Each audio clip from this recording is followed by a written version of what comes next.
Okay, here again, we're going to do another question with sex linked. And of course, this one is color blindness, red color blindness, which is more prevalent in males. I think 8% of the population with color blindness opposed to 0 point something for females.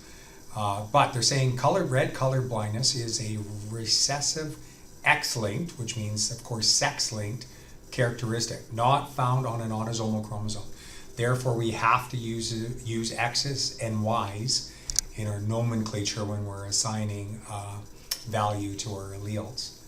So right away, we can do a legend. Once we have that information, we won't go any further. We'll go X.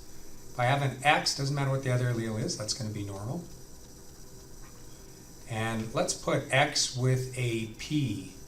X with a P is going to be color blinded. And then X with a P with a Y would be a color blind male. Okay, so there's our legend that's going to help us navigate through this question. Okay, so once we've done our legend, we can go on and underline the parents, tell us the genotype. So it says a woman with normal color who carries an allele for red color blindness. So that's one parent right there. So she's a carrier. So she must have a regular X, X with a P on it. Now again, the regular X is dominant, so it's going to mask the expression of the color blindness allele that's on the other X. So she will not exhibit any color blindness. Crossed with a man who is red colorblind. Okay, so we're going to put P on that and a Y on that. So he is colorblind. They're expecting a child. Indicate the genotypic and phenotypic ratio of the F1 generation. So just a regular monohybrid Punnett square, game of X's and O's.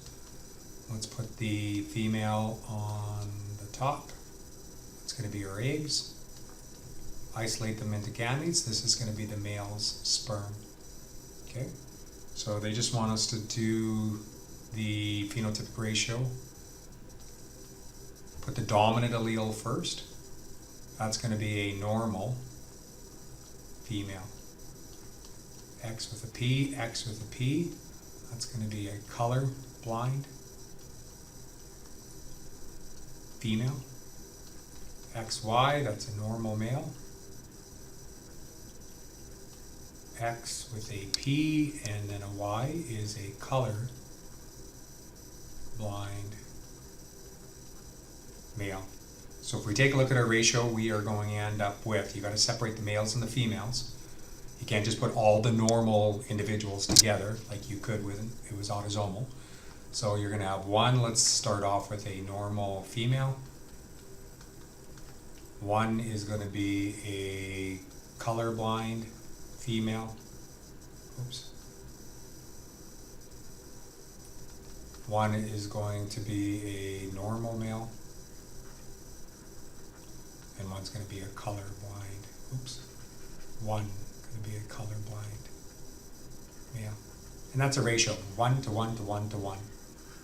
Okay, any issues, just give me an email. Thanks, guys.